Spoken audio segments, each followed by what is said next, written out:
तुमसे मिलने का बहुत मन कर रहा था बहू, पर किस अधिकार से आती, क्या कहती। पर ईश्वर का लाख लाख शुक्र है कि उसने हमारी प्रार्थना सुन ली। अरे वाह, भाई हो तो ऐसा। वारी जाऊं वारी जाऊं। अरे सोच रही हूँ कि तुम्हें मुबारकबाद दूँ या फिर आगाह करूँ। आप वही काम्या है ना जो मेरी होने वाली ननद है? वैसे आपका नाम सुनकर ही मैंने अंदाज़ा लगा लिया था कि आपने मुझे किस मकसद से फ़ोन किया होगा। एक बार मेरी बात पे गौर ज़रूर करना। मैं नहीं जानती तृप्ति कि तुम्हारी क्या मजबूरियां हैं, लेकिन इतना ज़रूर जानती हूँ कि शादी एक उम्र का सौदा होती है। कोई ऐसी गलती मत करना कि बाद में तुम्हें पछताने तक का मौका नहीं मिले। एक बार इस बारे में ज़रूर सोचना। बाय तृप्ति।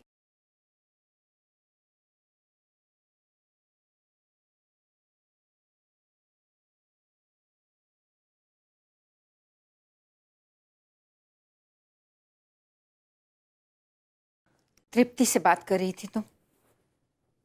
हाँ मॉम, मैंने उसे समझाने की बहुत कोशिश की, लेकिन उसकी बात से मुझे ऐसा बिल्कुल नहीं लगा कि वो शादी मजबूरी में कर रही है, बल्कि वो तो इस शादी से बहुत खुश है और ऐसा लग रहा था कि वो ये सब कुछ अपनी मर्जी से कर रही है। काम्या, दामोदर जैसे लोगों की ये सजा होनी चाहिए कि ये लोग बेटा तो पैदा कर लें, लेकिन कोई भी लड़की इनके घर की बहू बनने के लिए तैयार ना हो। आप खुद ही देख लो मॉम, एक को तो साजिश करके मार दिया गया और दूसरी ये तृप्ति उनके घर की बहू बनने के लिए तैयार बैठी है।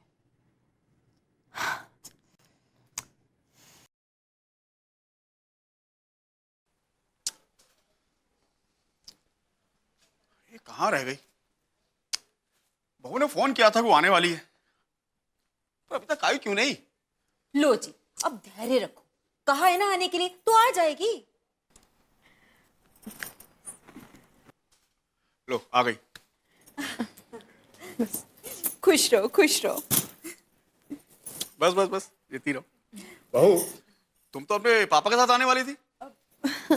पापा ने मुझे बाहर ही छोड़ दिया, कुछ ज़रूरी काम था, कोर्ट जाना था। लेकिन मम्मी पापा कहीं नज़र नहीं आ रहे, कहीं बाहर गए हैं क्या? बहू, अब शादी की तारीख नजदीक आ रही है ना, तो वो खरीदारी करने गए। पर तुमने इतनी देर कहाँ लगा दी? अब किसी का फ़ोन आ गया था। फोन? किसका फोन आया? काम्या का फ़ोन। काम्या का? उसने तुम्हें फोन क्यों किया? जी, उन्होंने मुझे समझाने के लिए फ़ोन किया कि सब कुछ जानते हुए भी मैंने इस शादी के लिए हाँ कैसे कर दिया। मैं इस शादी के लिए मना कर दूं। और क्या कह रही थी? मैं खुद भी नहीं जानती कि उन्होंने मुझे फ़ोन क्यों किया। कह रही थी कि जिस घर में अपनी बेटी को इज्जत नहीं दी जाती, उस घर में किसी और की बेटी को क्या इज्जत मिलेगी। बस अर्चना के साथ जो कुछ भी हुआ, वही सब याद दिला रही थी। कुमुद, बहू को अंदर ले जाओ। हाँ जी, चलो बहू।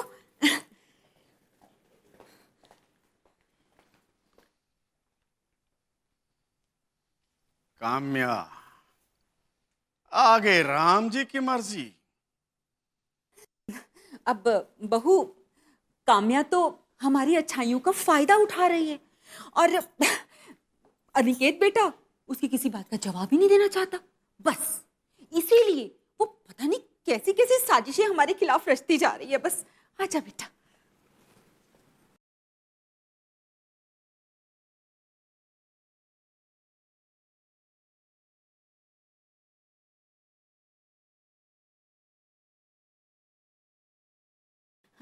अरे विकास बेटा, इसे देखकर इतना हैरान क्यों हो रहे हो?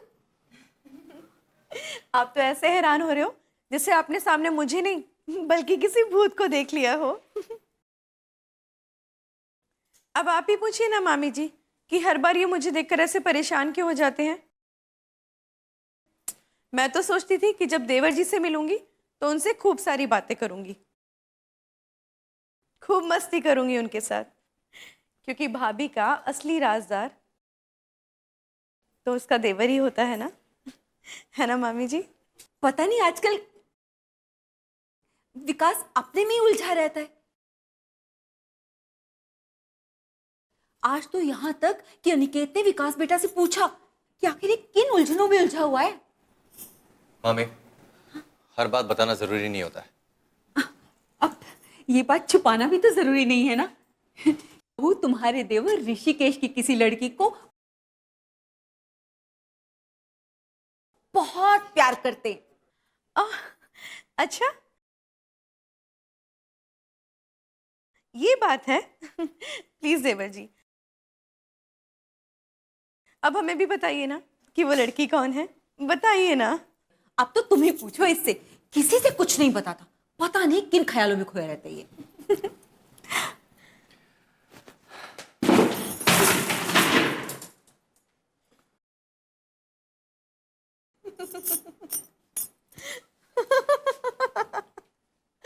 संभल के, जरा संभल के चलिए देवर जी, क्योंकि कुछ रास्ते ऐसे होते हैं जहां इंसान एक बार फिसले तो बस फिसलता ही चला जाता है।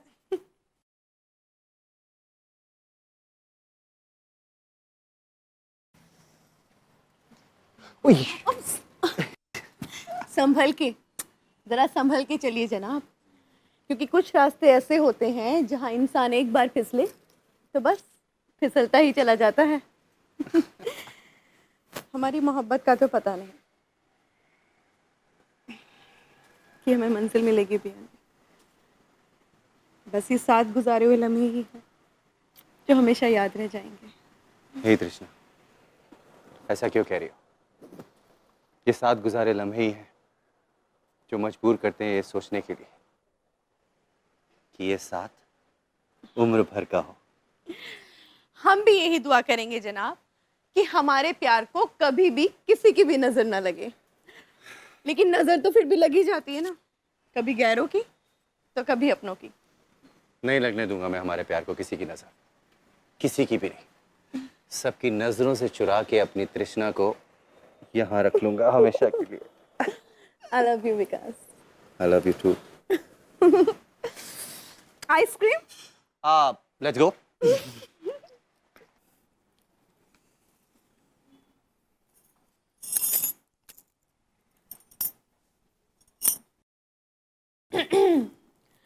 किस सोच में खो गए देवर जी?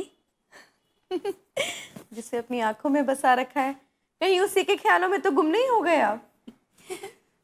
वैसे विकास बेटा, तू इसकी बातों से इतना हैरान क्यों हो रहा है?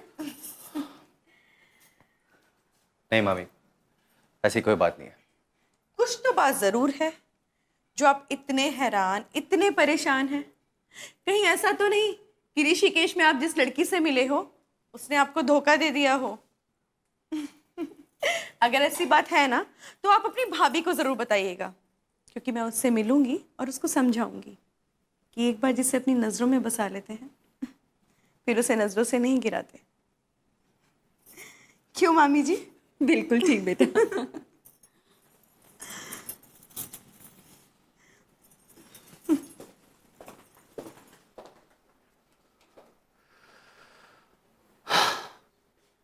क्या क्या चाहती हो तुम? क्या चाहती हो तुम? पहले तो जख्म देती हो, फिर उन पे नमक भी छिड़क रही हो। कुछ भी कह लो तुम, लेकिन मैं ये दावे के साथ कह सकता हूं कि तुम ही तृष्णा हो। तुम्हारी ये खिलखिलाहट, तुम्हारी हंसी, तुम्हारी बातें, ये सब सब चीख चीख कर कह रही हैं कि तुम ही तृष्णा हो, वही तृष्णा जो कल तक मुझे अपनी बाहों में रखती थी, और आज आज मुझे देवर कह के बुला रही है।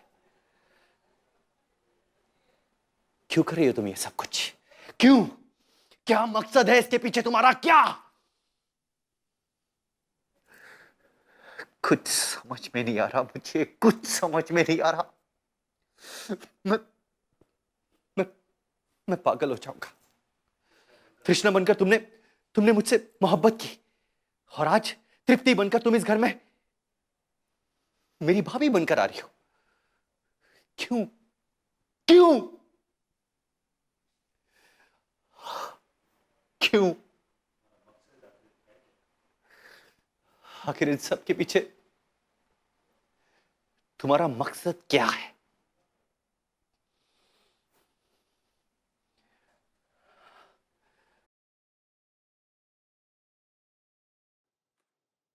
काम्या, तुमने ये फाइल्स क्यों मंगवाई?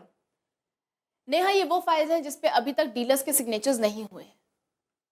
वो हमारे डायमंड बेच जरूर रहे हैं, लेकिन बात अभी तक अधूरी है। जिस दिन ये डीलर्स अनिकेत की मुट्ठी में आ गए, समझो ये डीलर्स हमारे हाथ से निकल गए। तुम ठीक कह रही हो काम्या। मैं दावे के साथ कह सकती हूँ कि अब अनिकेत इस लड़ाई में अपने फायदे या नुकसान के बारे में नहीं सोचेगा, बल्कि वो तो हमें शिकस्त देने के लिए कोई भी नुकसान बर्दाश्त कर जाएगा। इनफैक्ट वो पता ही लगा रहा होगा कि ऐसे कौन कौन से डीलर्स हैं जिनके साथ अभी तक हमारा एग्रीमेंट नहीं हुआ। मैं समझ गई। नेहा, मुझे आधी अधूरी बातें बिल्कुल पसंद नहीं। इन डीलर्स को अपने साथ मिलाने के लिए अनिकेत इन्हें बड़े से बड़ा ऑफर दे सकता है। इससे पहले कि अनिकेत को यह पता चले कि इन डीलर्स के साथ हमारा एग्रीमेंट साइन नहीं हुआ है, इन डीलर्स के साथ एग्रीमेंट साइन करो, इनसे नए सिरे से बात करो, पता करो इनकी शर्तें क्या है, इनकी डिमांड्स क्या है। हम इनकी सभी डिमांड्स पूरी करेंगे, लेकिन इनके साथ एग्रीमेंट साइन करो। मार्केट में ये सिर्फ और सिर्फ हमारे ही डायमंड्स बेचेंगे। काम्या, अब तक इन सारे डीलर्स के साथ हमारी एग्रीमेंट इसीलिए नहीं हो पाई कि अगर हमने इनकी मांग पूरी कर दी तो हमारे डीलर भी हमसे यही मांग करेंगे, और इससे हमें बहुत बड़ा नुकसान हो सकता है। सिर्फ नुकसान से बचने के लिए हम अनिकेत के हाथ में इन डीलर्स को नहीं जाने दे सकते। देखो नेहा, मेरा मकसद सिर्फ एक है कि मार्केट में अगर किसी के डायमंड बिकेंगे तो वो सिर्फ और सिर्फ हमारे। तुम एक काम करो, तुम इन डीलर से बात करो, चाहे हमें प्रॉफिट कम ही क्यों ना हो, हम मार्केट में जमे रहने चाहिए। You get it?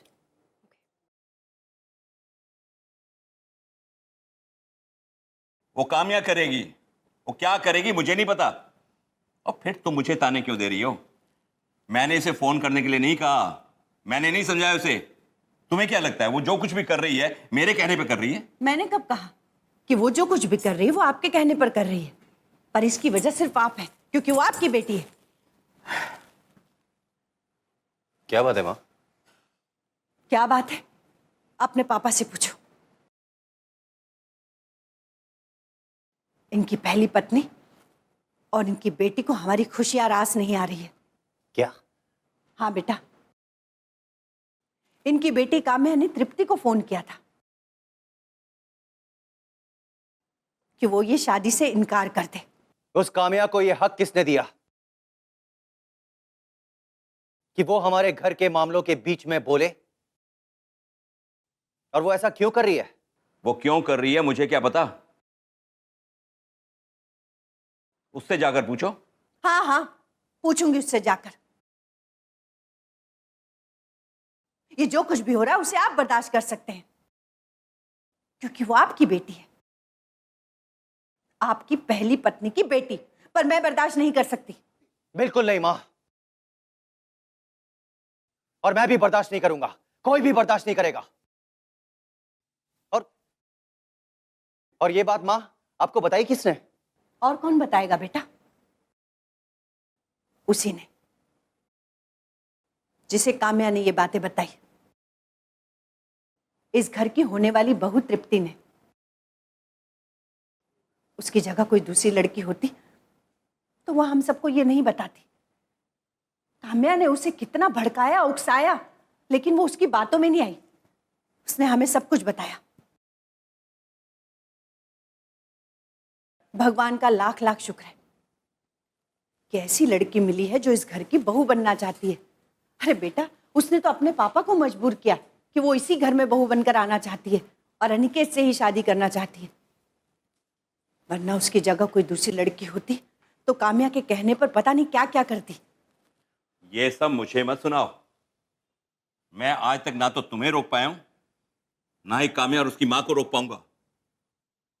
आप क्यों रोकेंगे? आप तो रोक ही नहीं पाएंगे ना। आप रोक ही नहीं सकते। मैं ही जाऊंगी, मैं ही उनसे बात करूंगी। दरअसल मैं अभी जाऊंगी।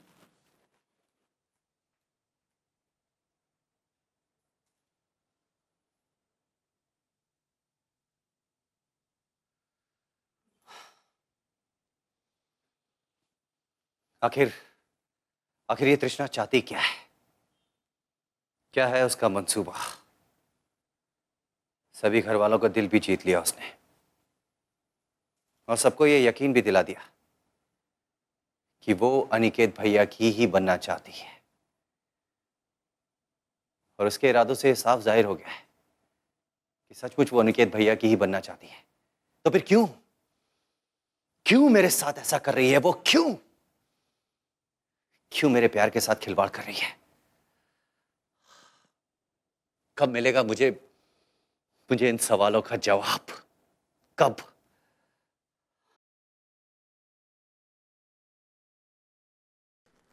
अरे आप नहीं, तुम। ओ हाँ, माँ बता रही थी कि तुम आने वाली हो। और आप फिर भी मुझे देखकर हैरान हो गए? नहीं, हैरान नहीं हूँ एक्चुअली, बहुत खुश हूँ कि कैसे तुमने यहाँ आने का फ़ैसला किया और कैसे तुम हमारे परिवार की इतनी चिंता करती हो। वरना इनकार के बाद में तो सब लोग मायूस हो गए थे। और हमारे बारे में आपका क्या ख्याल है? क्या इस इनकार के बाद मैं खुश थी? नहीं, ऑफ कोर्स तुम खुश तो नहीं थी, लेकिन मैं जानता हूँ ये फैसला तुम्हारा नहीं, तुम्हारे पापा का था। हाँ, आप जानते थे कि ये फ़ैसला मेरे पापा का था और उसके बाद भी आपने मुझे कोई फ़ोन नहीं किया। हमें ही आपको फ़ोन करना पड़ा। अब तुम शिकायतें ही करती रहोगी। बैठो, बैठ कर बात करो।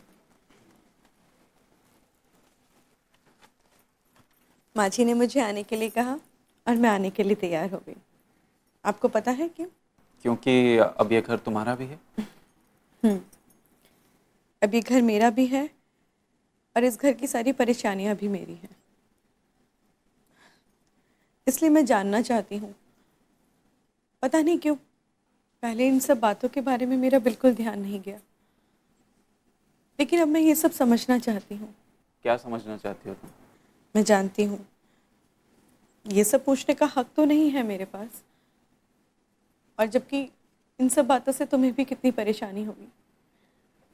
लेकिन अगर बात छोड़ देने से बात ख़त्म नहीं होती तो अच्छा है ना कि बातों को किया जाए, ताकि बातों को ख़त्म किया जा सके। मैं समझा नहीं। मैं अर्चना दीदी के बारे में जानना चाहती हूँ। जानना चाहती हूँ कि उनकी मौत कैसे हुई। कहीं तुम्हें इस बात का शक तो नहीं कि उसकी मौत के पीछे हमारा हाथ है? नहीं अनिकेत, अगर ये बात होती तो हमारी शादी कभी तय ही नहीं होती। मैंने जो कुछ भी सुना है मुझे लगता है कि इसके पीछे ज़रूर कोई साजिश है, इसलिए। पता नहीं, मुझे नहीं पता कि सच क्या है। मैं तो बस इतना जानता हूँ कि मैं अर्चना की मौत कभी नहीं चाहता था। वो हताश थी, मुझे पता है, लेकिन किसी भी वजह से मेरी नज़रों में उसकी अहमियत कम नहीं हुई थी। मुझे नहीं पता कि उसके दिमाग में क्या चल रहा था जिसकी वजह से उसने ऐसा कदम उठा लिया। किसी भी औरत के लिए उसका सबसे बड़ा सहारा, उसका हौसला, उसकी हिम्मत सिर्फ और सिर्फ उसका पति होता है। और अगर वो तुम्हारी तरफ से निराश नहीं थी तो फिर उसने इतना बड़ा कदम कैसे उठा लिया? बस इसीलिए अनिकेत मैं सब कुछ जानना चाहती हूँ। प्लीज मुझे बताओ। ठीक है, एहसास दिलाना चाहती हूँ की लूटी हुई खुशियां एक वक्त के बाद कितना रुलाती है। तुम मुझे रुलाना चाहती हो? मुझे? हाँ, होंगे तुम्हारे बेटे कुल के दीपक, लेकिन मेरी बेटियां भी कुल की ज्योति हैं।